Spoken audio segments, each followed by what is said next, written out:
6, 5, 4, 3, 2, 1. It's time for your midweek stress reliever. Sound off. And now, here's your host, Jim Muir. Hey, very pleasant good evening. Great to have you with us tonight, and welcome to Sound Off here on WQRL. Today is August the 20th, 2014, and you're listening to the most unique radio program in all of Southern Illinois. I'm Jim Muir. I'm going to be your host for the next 2 hours here on the show that we like to call your midweek stress reliever. As always, I think we've got a good program lined up for you tonight, and as always, I want to invite you to be a part of the program. Phone lines will be open throughout the night. Toll-free number 800-439-1063. Locally, you can get us at 618-435-8100, 618-435-8101, and 618-439-4100. Also, I want to remind you that you can join us online at WQRLradio.com. That's WQRLradio.com. We've got a busy program tonight, a lot of topics to talk about, and we're going to begin back tonight. As I promised you last week, we probably would.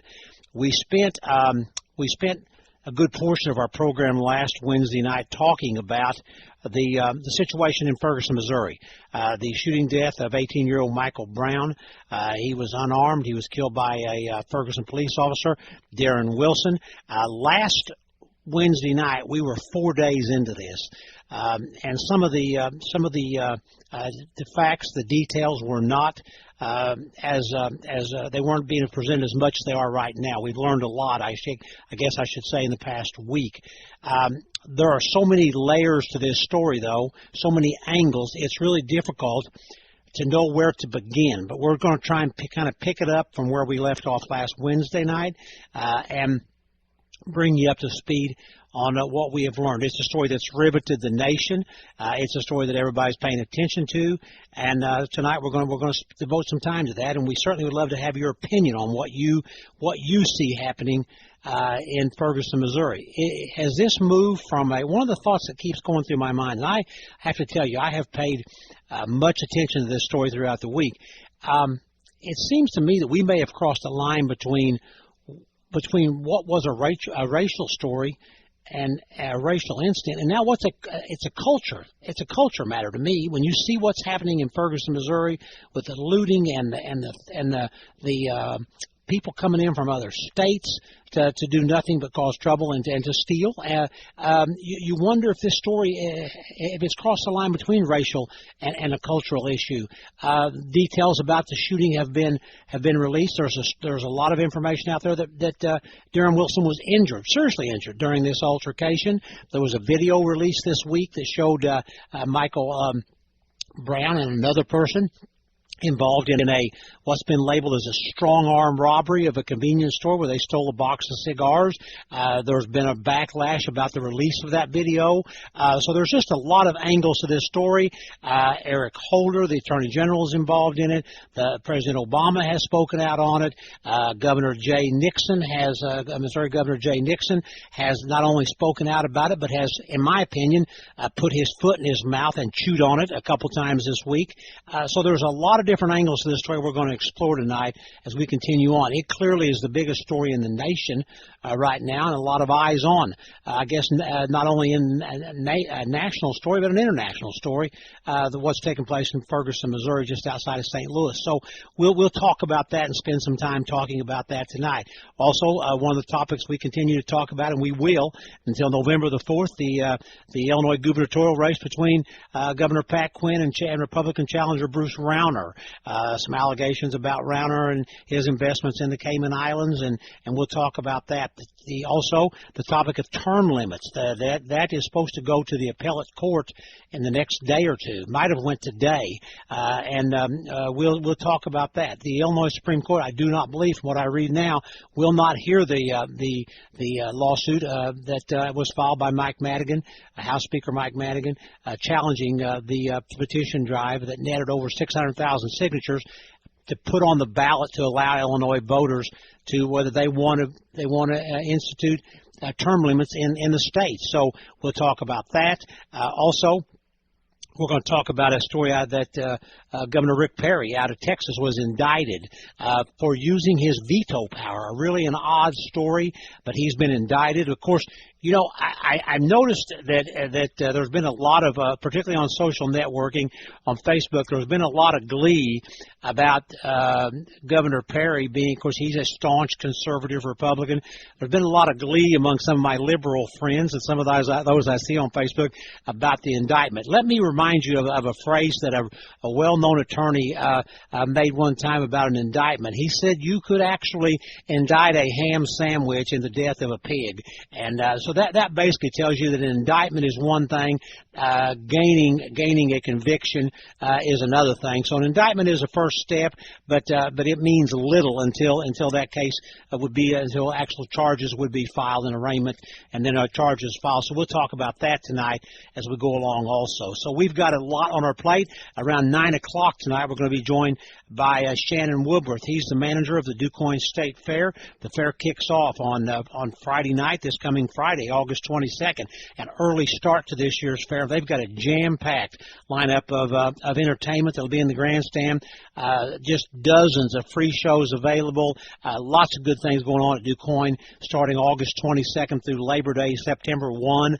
So that 10-day run of the DuQuoin Fair will start on Friday. So we'll talk with Shannon Woodworth, the fair manager, about that and about some of the events coming up there starting on Friday at the 92nd annual DuQuoin State Fair. So as you can see, we have got a very busy program lined up for you, but let me stress, we would love to hear from you.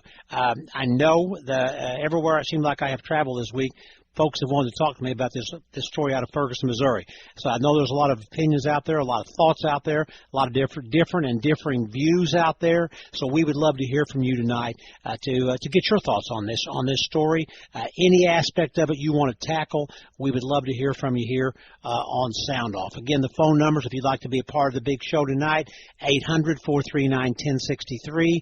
Locally, you can get us at 435-8100 and 439-4100. I'm Jim Muir. I'm with you until 10 o'clock tonight. You're tuned to Sound Off. Back to get things rolling after these messages.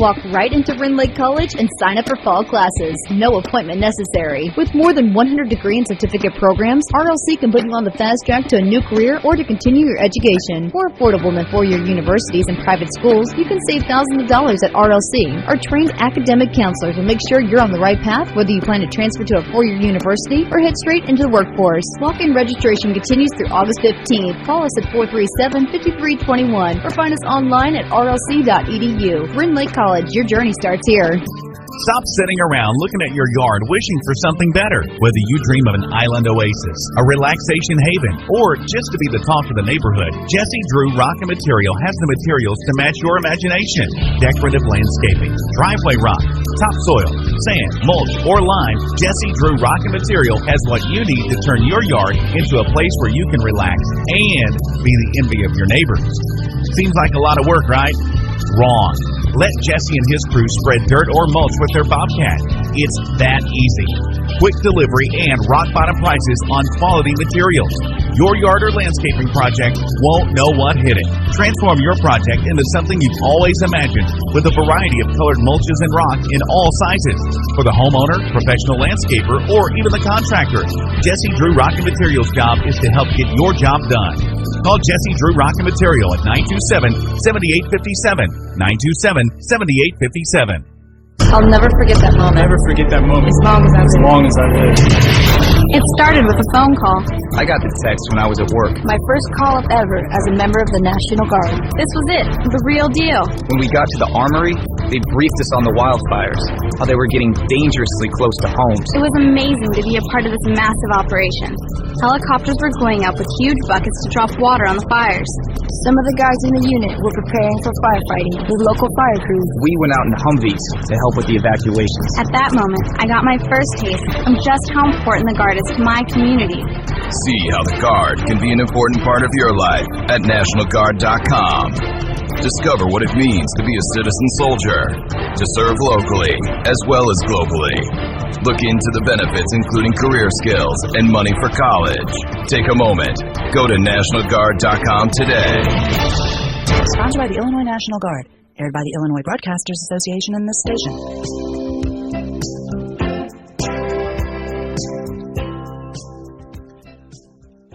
Welcome back to Sound Off here on WQRL. Again, glad to have you alongside with us tonight. And I want to remind you again, if you'd like to be a part of the show, 800-439-1063 and 618-439-4100. We're going to spend some time tonight talking about the situation in Ferguson, Missouri, a very polarizing topic. Certainly there are varying views and diametrically opposed views in the way folks are looking at this story. It's interesting, I think, the way it's been presented by some media outlets, and I think it's interesting the way it's not been reported, some of the information that has not been reported by some of the media outlets. So clearly it's a story that has been a dividing point, and we're going to spend some time talking about it tonight. Let's go to our phone lines right out of the gate. Let's welcome Jerry to the show. Jerry, welcome to Sound Off, and go right ahead. No, thank you. Well, to begin with, I'd like to say something about the media. I truly believe that the media is helping this situation continue on to the last week. They, as you said, they report some facts, they don't report others. And the facts that they're constantly reporting is to keep the turmoil going. Now, I have no idea what happened. I was not there.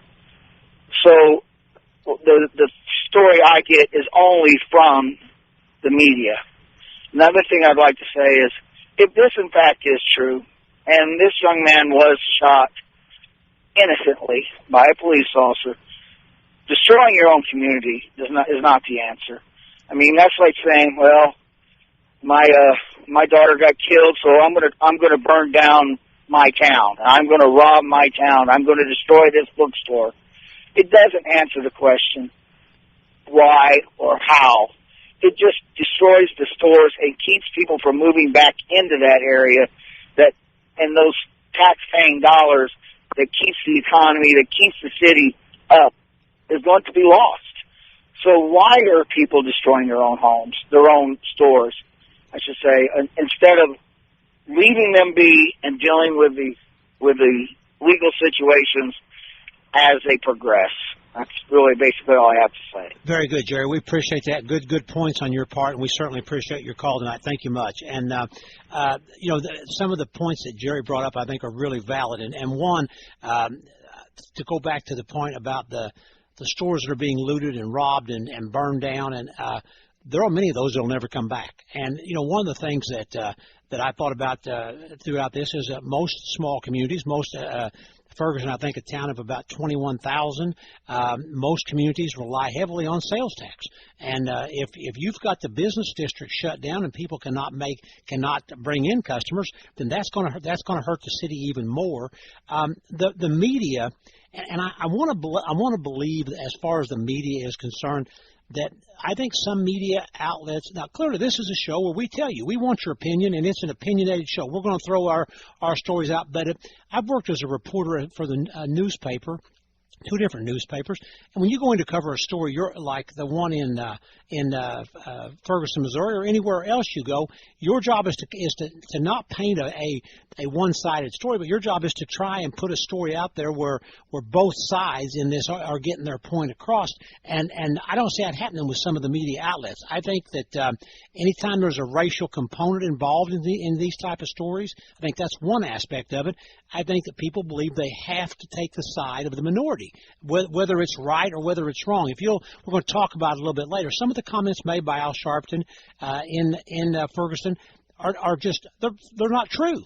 They're simply not true when he's saying about an 18-year-old boy shot down the street, and we're not going to take this. This happens all the time. We're not taking this anymore. I got some numbers from the Bureau of Justice Statistics that talk about the number of arrests made by police as compared to the number of police shootings. And it's like 0.1% of arrests, and that's over 12 million arrests from the last full year that they had records for, had stats for in 2012. That's the number. 99.9% of the arrests made by police do not end in a shooting. I also go back to the point we wanted to talk about tonight about the release of the video, a big backlash about the release of the video of the strong-arm robbery of a convenience store that took place only minutes before this shooting took place.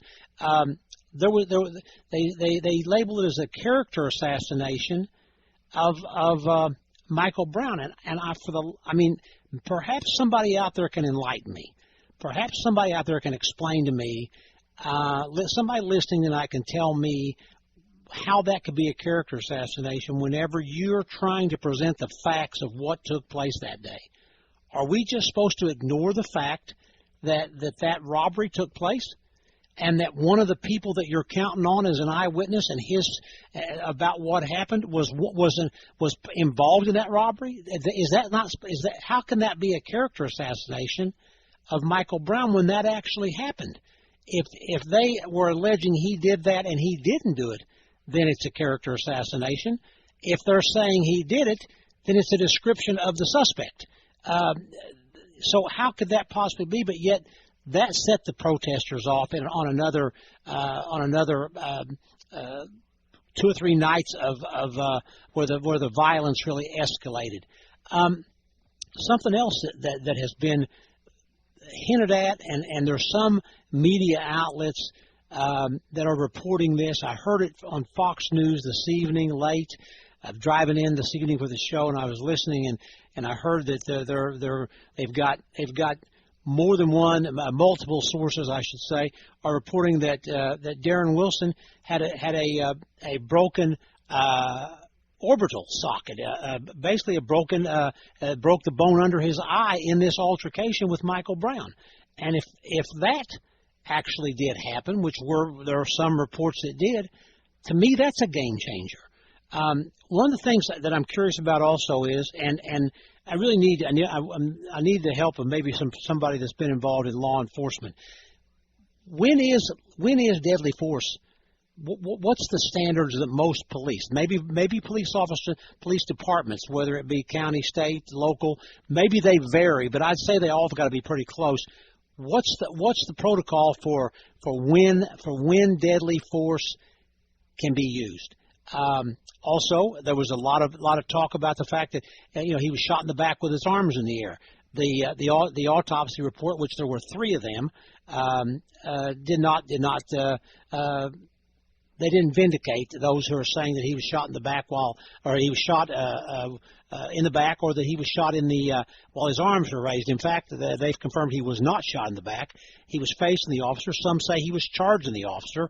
And if Darren Wilson had a broken orbital bone around his eye socket, the fact that he had already taken a pretty good licking from Michael Brown, that could lead into what his thinking was. So perhaps we can get somebody that's involved in law enforcement to fill us in on those details, because I think that's really a key component of this story.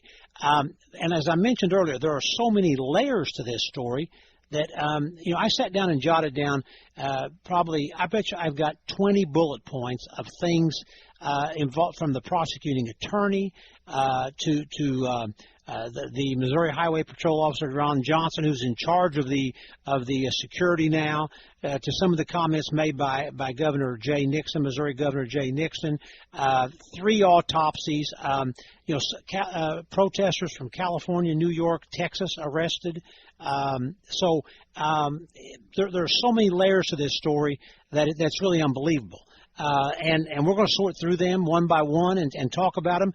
we'd love to have your thoughts. We'd love to hear what you think. Certainly it's a story, as we said, that has drawn a national, international attention, and a lot of folks watching this story. One of the things that troubles me when you hear Governor Nixon making a comment that he wants to see a vigorous prosecution of Darren Wilson. The facts aren't in yet. The facts aren't in yet, and yet you've got a sitting governor saying he wants to see a vigorous prosecution.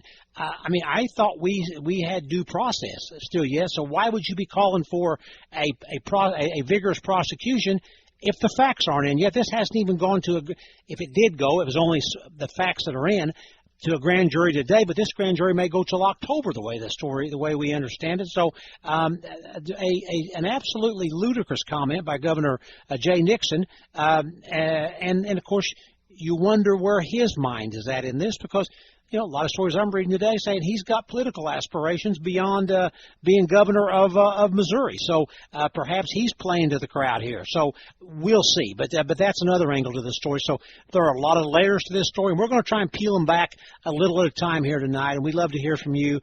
800-439-1063. 435-8100 and 439-4100. You're tuned to Sound Off. Back after these messages.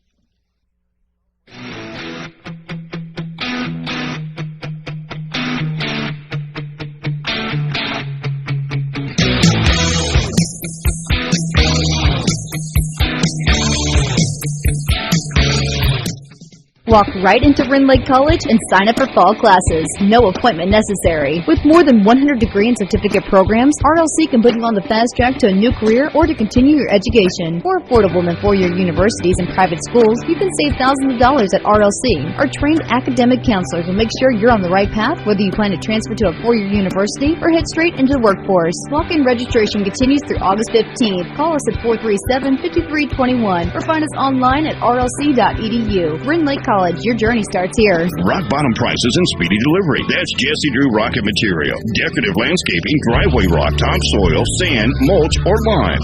Jesse Drew Rocket Material has what you need to turn your yard into a place where you can relax and be the envy of your neighbors. Jesse Drew Rocket Material also spreads dirt and mulch with their bobcats so you don't have to. Transform your yard or drive into something you've always imagined. Call Jesse Drew Rocket Material at 927-7857. 927-7857. This is Kern from Vogler Ford in Carbondale. We've got the Ford Summer Spectacular giveaway going on. If you can't wait to find out if you're a winner, come to Vogler Ford and buy a 2014 Ford Fusion. Rather have an SUV? Ford Escape also offers a $1,500 rebate and 0% financing for 60 months. So you got to get to Vogler across from the mall in Carbondale. Your Wednesday night forecast on Q106 is brought to you by the Vogler Motor Company. They're located across from the University Mall in Carbondale. A heat advisory is in effect until 7 p.m. Saturday. Otherwise, it'll be partly cloudy across southern Illinois tonight, low around 73. Mostly sunny on Thursday, high near 94. Mostly clear Thursday night, low 74. Sunny on Friday, high near 95. Mostly clear Friday night, low 75. Sunny on Saturday, high near 96. Mostly clear Saturday night, low 73. And for Sunday, it'll be sunny with a high near 95. And that's a check of your Wednesday night forecast on Q106. It's been brought to you by the Vogler Motor Company. You've got to get to Vogler.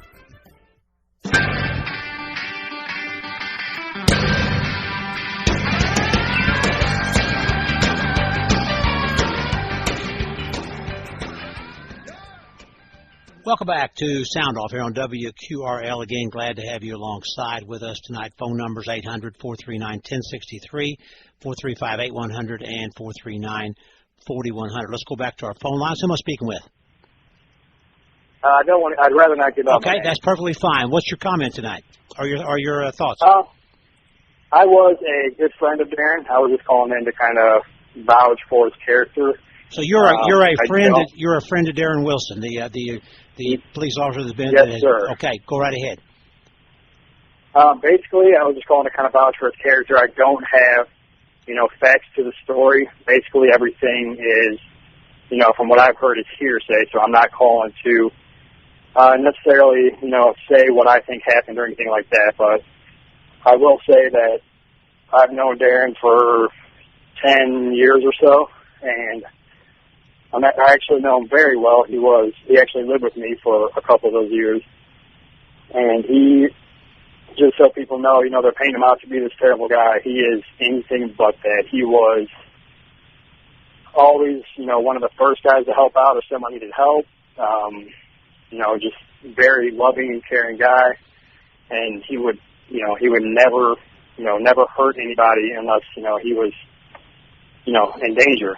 And he's just an unbelievable guy. And it's just really, really sad to see, what's going on and what he's going through. But like I said, I don't know the facts. It's just hearsay, but, he is really a great guy, a really great guy. You mentioned that you lived with him for 2 years. Was there ever anything in his character that would make you think that he had any as far as underlying racial issues that he dealt with, or is this completely, when you heard this, that he was the officer involved? Were you? Talk about your feelings when you heard that he was the one involved in this. Well, no, he never had any indications of, having any issues with any race. He loved everybody, black, white, green, blue, yellow, didn't matter. When I first heard about it, my stomach was in knots, my heart sank. I felt just, terrible for him, terrible. But no, he's never had any hatred towards anybody, always smiling, Have you talked with him since this took place? I have not had a conversation with him. I reached out to him just to let him know that, I'm thinking about him and that our family's thinking about him. But, I didn't want to pry into anything just because I know he's going through more than, anybody would even know. I reached out to him, let him know I was thinking about him, showed my support for him, and, that's as far as I went with it. How close do you live to this area that's being impacted by these riots? I'm out in St. Charles County, so I'm not near the riots. I have been following it as much as I can. But no, I'm not anywhere near the actual riots. What's your thoughts? Even though you're from that area, you've got to be very troubled with what you see. I'm sorry, I didn't hear you. I said, even though you're not from that immediate area, you're from the St. Louis region, you've got to be very troubled by what you see. Oh, yeah, it's very, very sad. And to me, it seems that, all the looting and rioting is, it's not, it doesn't make sense. They're destroying the town.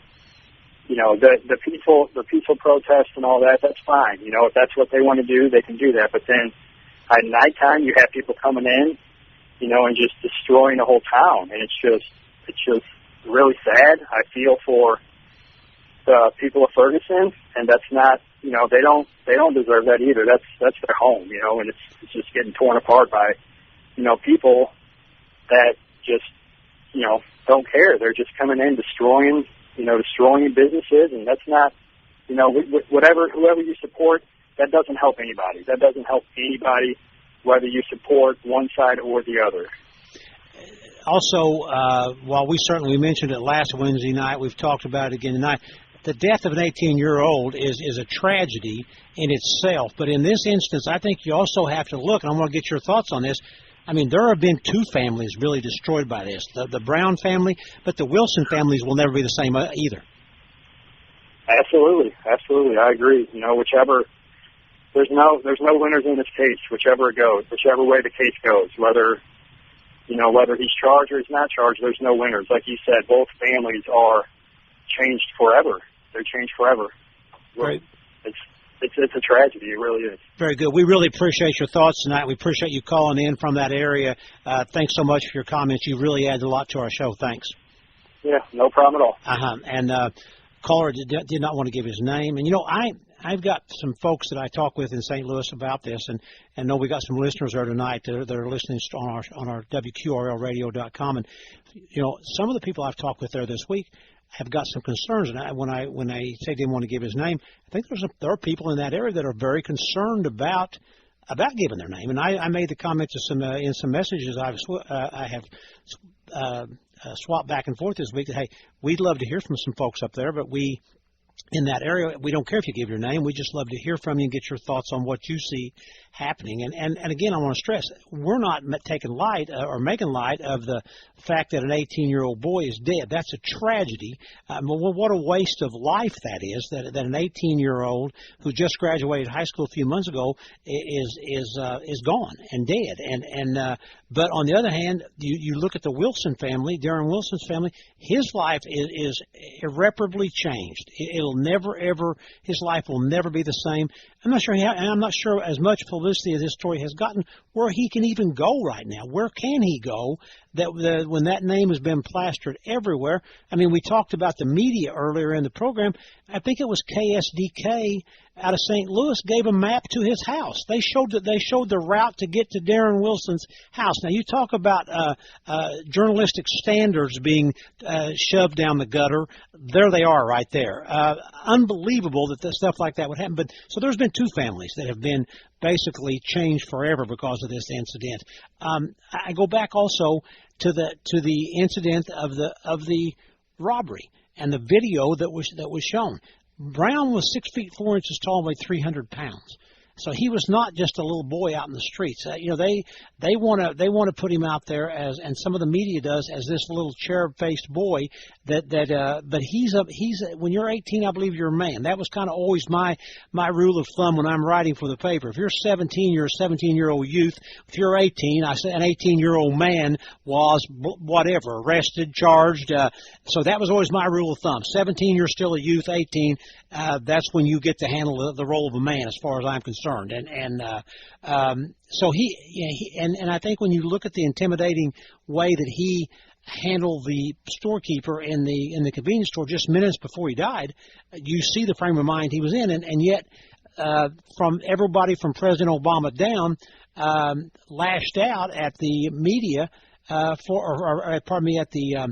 the police for releasing that video, and still yet for the life of me, I don't get it. I don't understand what would be upsetting about that when you're trying to present the facts of this case. To me, it's also troubling that all the facts are not in, and you've got the new Black Panthers in Ferguson, Missouri, leading a chant, who do we want? Darren Wilson. How do we want him dead? I watched that on live television the other night. That's the chant going out. So where's the due process? If he's guilty, we made this point last week, if he's guilty, charge him, prosecute him to the fullest extent of the law. But on the other hand, you wonder now, and this is one point we're going to talk about before we go to another break, is that the comments made by Governor Jay Nixon today that he wants to see a vigorous prosecution of Darren Wilson. And I don't understand that comment from a governor. I don't get it. I don't understand how, when the facts are not in, when this is in the initial stages of a grand jury, and they haven't even heard all the facts of the case yet, all the facts are not in, how can a governor make that comment? And how can he ever get a fair trial, particularly in that area, if he is indicted, if he is charged? If there is a prosecution, how could he get a fair trial when the governor is making that kind of a statement? That's certainly it's a statement that's biased. So just very, very troubling on many fronts is this story. And I want to get back to the numbers I talked about a little bit earlier before we got to the last caller. These are numbers from the U.S. Bureau of Justice Statistics for 2012. The numbers for 2013 not in yet. 12 million arrests made nationwide by police.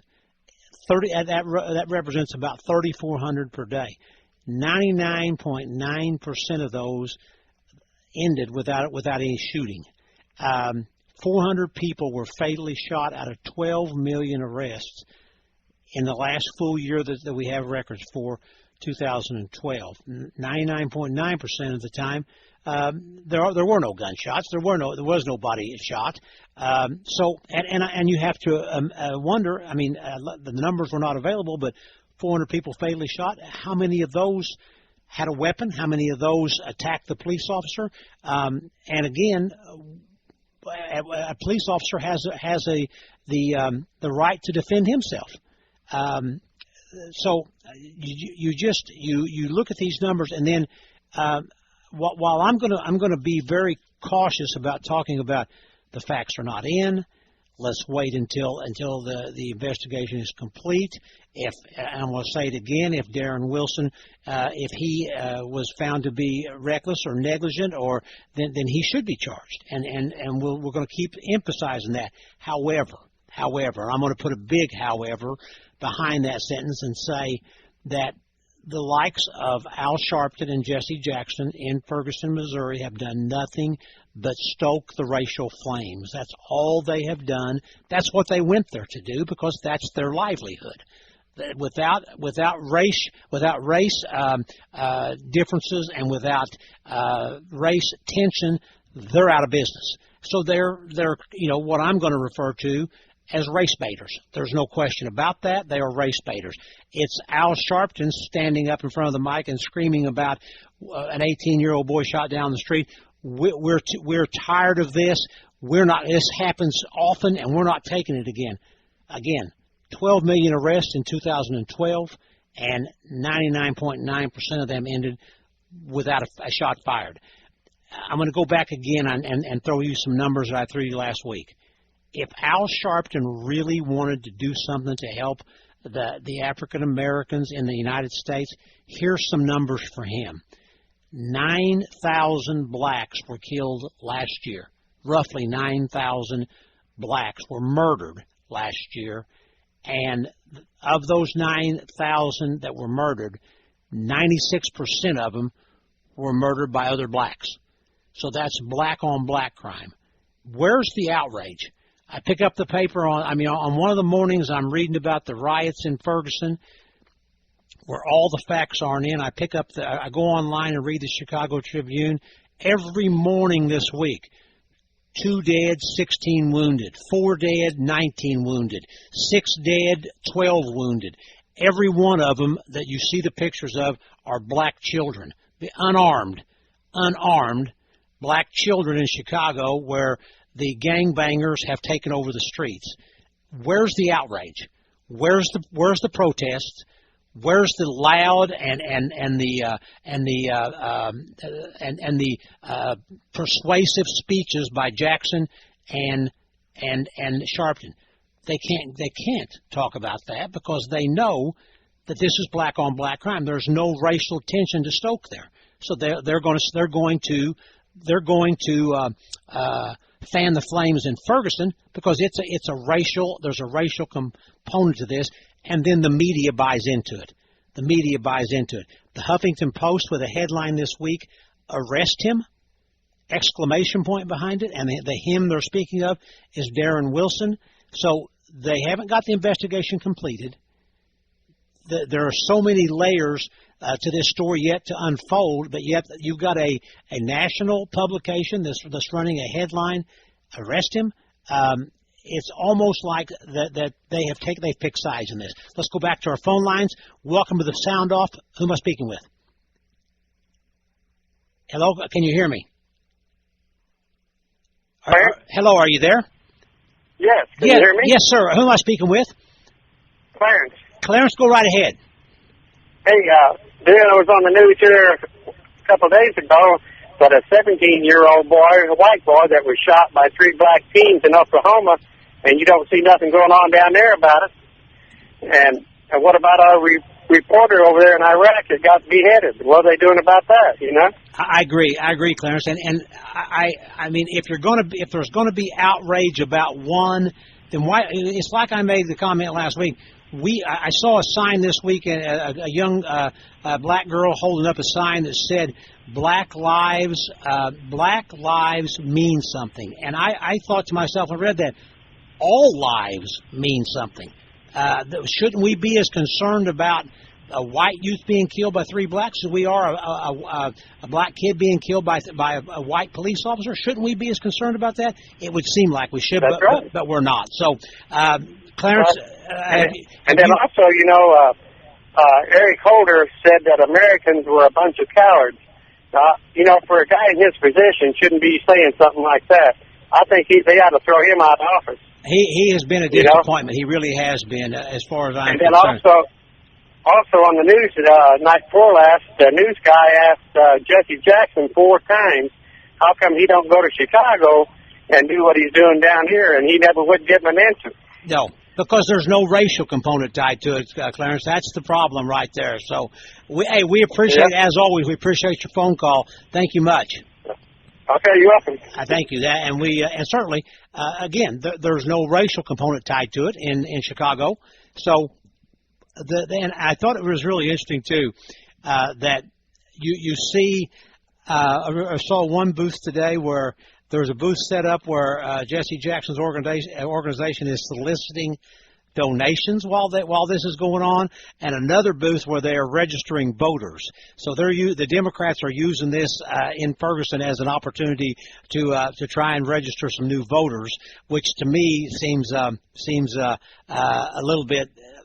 A little bit, pardon me, I would say as an insult to the Brown family that they're using this as a political narrative to try and garner votes in the upcoming election.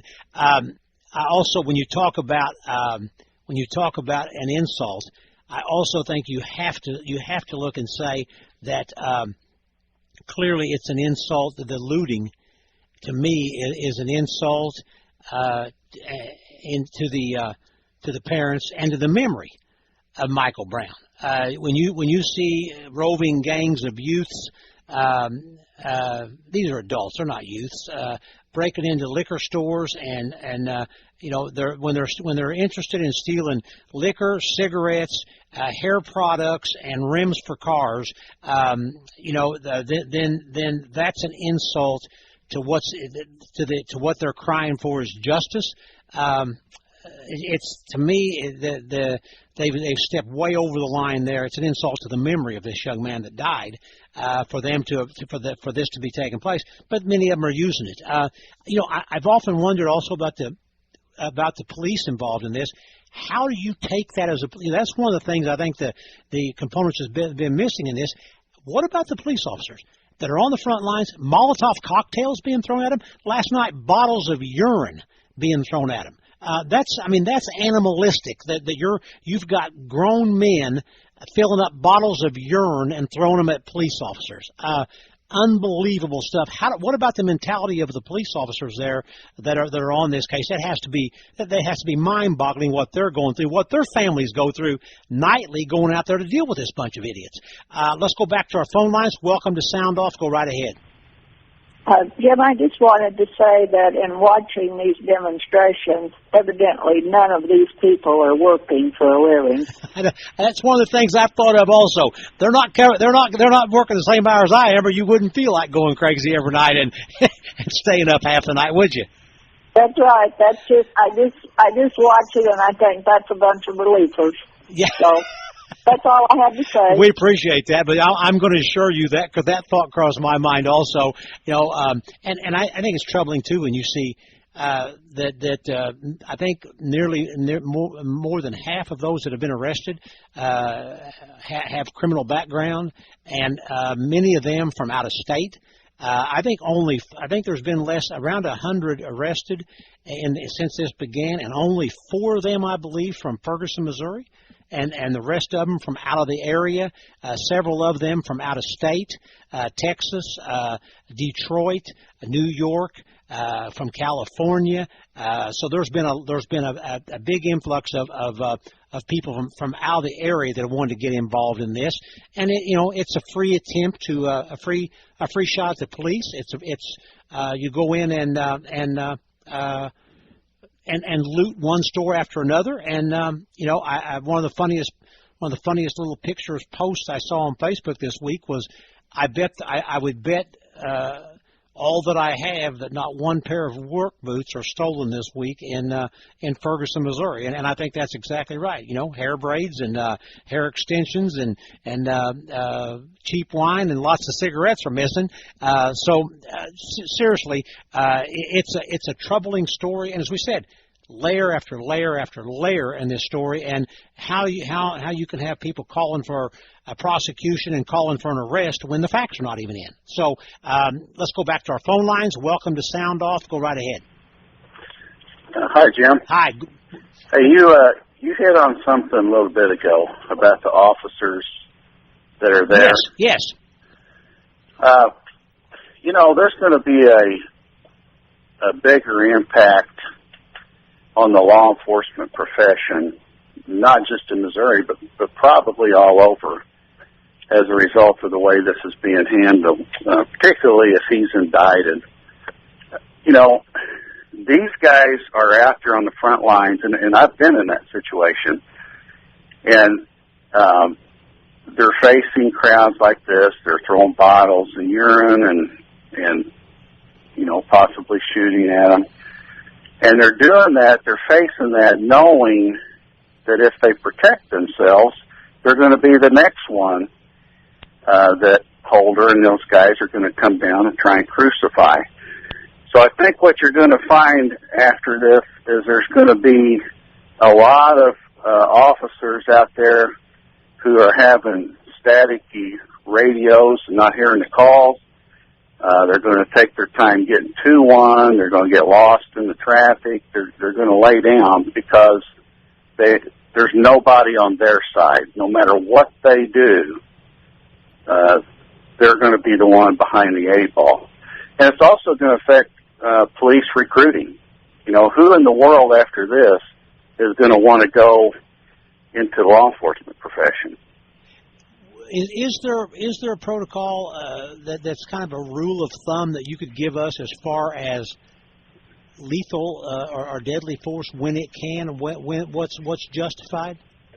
Well, generally the rule of thumb is if you're in fear of great bodily harm or death. Generally when you're teaching those classes, and I've been out of it for a little while now, but generally you can, and there's different criteria, different levels. But generally, the rule of thumb is that you can notch it up to the next level higher than the one you're facing. But now there's several factors that can affect when you can notch it up because, if you're 5'9" and 180 pounds and you're facing a guy that's 6'4" and 300, that's a significant factor, and you're going to be able to jump that up a lot quicker than you would if the guys your size are smaller. But, one report I read, and I think you mentioned it earlier, was that the officer hadn't even got out of his car and had already suffered, broken facial bones and was stunned, and then this guy comes charging back at him. I mean, if that's the facts, he, in my opinion, would certainly have been justified in using deadly force because it would be easy. And you got to remember, it's what a reasonable person thinks or would think. And also, some of the information we're getting is that there was an altercation before the officer ever got out of the car, and that there was a little bit of a it involved the gun that the officer had, and the gun actually was discharged inside the car. Would that add to be a mitigating factor in this also? Absolutely. I mean, if you're the officer and a guy that's that much bigger than you has already hurt you and has you down and is trying to take your gun, in my opinion, deadly force is warranted. That's interesting, and we really appreciate that. That helps a lot with because that's one of the things that's kind of been in a gray area for me about when officers can use what they term as deadly force to protect themselves. And clearly, I think that's something that's been missed in all this. A police officer has a right to protect himself. Absolutely, and Jim, one thing I'd like to say here is. I'm out of it now, but I spent 30 years in this. This would be a good time for folks that live in Southern Illinois who aren't involved in this, but just think about what that officer went through. And the next time you see, your local patrolman or sheriff's deputy, thank them. Because people have no idea what we put up with out here. And things like this that can go south on you. This Wilson had to make that decision in a split second. And now everybody in the country who's never done the job is second-guessing what they do, and you've got these social justice heroes coming down here or over there and dissecting this thing from their slanted perspective, as to what he should or shouldn't have done. And it's just a joke. Eric Holder's the hitman for Obama, and civil rights investigations are their weapon. And they're using this to intimidate police officers everywhere, in my opinion. One other question I wanted to ask you, since you've got a background in law enforcement. I've read a lot on social media this week and on some of the comments beyond the newspaper stories that talked about, if and this is some of the allegations that are out there, some of the information is that Brown walked away and then was told to stop. What didn't stop, the shot was, if an officer makes a decision to use deadly force or to use force with a weapon, why didn't they? I heard a lot of questions asking on the social media side of things. Why didn't he just shoot him in the leg? They don't teach you that, right? They don't teach you to go for a leg because that's a difficult shot. Is that correct? Now, I don't know what they do in Missouri. In Illinois, when you go to qualify, the point area where you score your points for qualification is all center mass. Okay, then that's kind of what I thought. I mean, I wouldn't think they would say, go for a leg and try and take a leg out, because that would be, if somebody's running at you and you're trying, and particularly if you're injured like he was, and you're trying to aim at a leg, you might be in bigger trouble doing that than you would be. You might be better off just turn around and take off running. Well, not only that, but I mean, the objective here is to stop the attack. So if you're shooting at center mass, you're more likely to hit it and not hit some innocent person. If you're trying to shoot somebody in the leg of somebody that's moving, you could very easily miss, because you get caught up in the moment and the adrenaline's pumping and you're trying to evaluate everything that's happened within the context of your training in a split second. And you may be doing it like this Officer Wilson. You're doing it while you're injured and stunned. And people who have not been there have no idea what this guy went through and what police officers everywhere go through on a daily basis, especially if they're working in a city or county and dealing with this kind of thing all the time. Very good. Great points you make. We really appreciate your phone call tonight. Thanks much. Bye-bye. And excellent points. Actually, we got somebody else on hold. Let's go back to our phone lines. Welcome to Sound Off. Go right ahead. Hi, how are you? I'm doing well tonight. How are you? Doing pretty good. I just wanted to call in and basically provide people with a different perspective. I actually was able to do a ride-along with Officer Darren Wilson. Oh, was you really? That's great information. Talk a little bit about your relationship with him. Okay, well, I've known him for about 9 years or so through my brother. My brother's known him probably for about 12. They played hockey together. I kind of met him, after a couple of years of going to the games and stuff like that. And I guess right around 7 years ago is when he decided that he wanted to be a police officer. I was probably about 15, and I was kind of looking into that field. I'm not a police officer yet. I've got probably about a year or so. Going to the academy in January is my plan right now. But basically, he was the one that made my decision for me, actually. He gave me all that advice, all the guidance that I felt kind of made my choice for me. And, he's been pretty much a good friend ever since. He's been that person I can rely on, that person I look up to, who's kind of done the job before I, start. Talk about his demeanor. Temper, non-temper, hard to rattle. Talk about the racial component. Is there any underlying racial prejudices on his part? No, I saw absolutely no racial component to Darren whatsoever. In the one ride-along that I did do with him, he had the same personality that, dealing from call to call. And I will admit most of his calls were to, African-American households, given that the population in Ferguson is about 2/3 African-American, I believe. But that didn't make a difference to him. He treated everybody just like he would treat his friends or treat strangers and everything like that. He was the same person, honestly, in uniform that he was out of uniform. And I think that's what made him so special about his career as a police officer. for me, he was always smiling.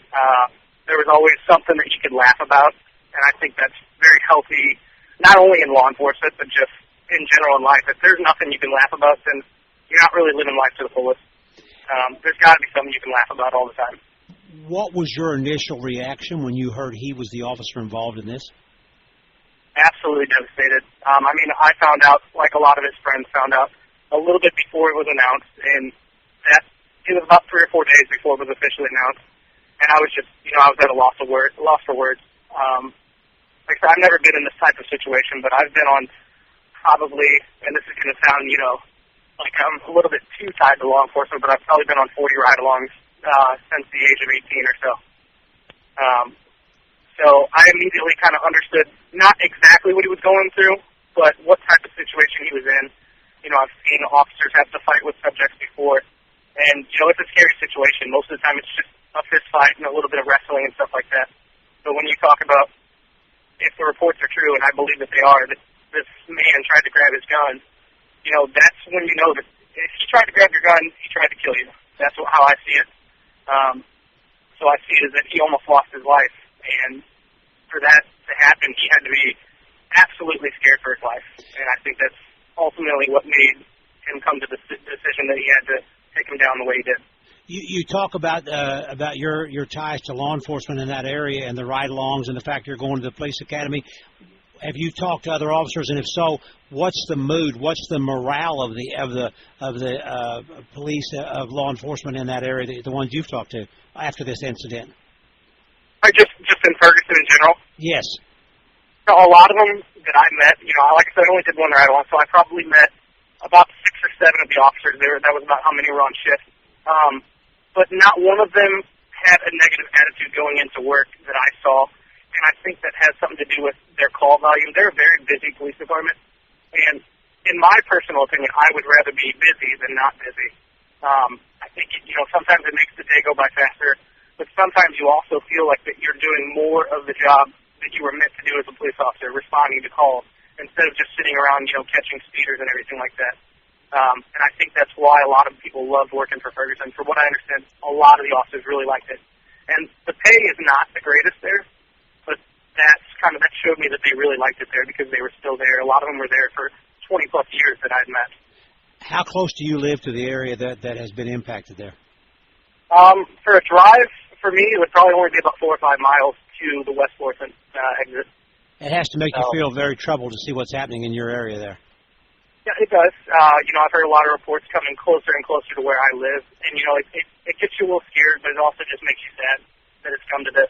I wanted to comment what the guy I actually was able to listen to, part of what the previous caller was stating.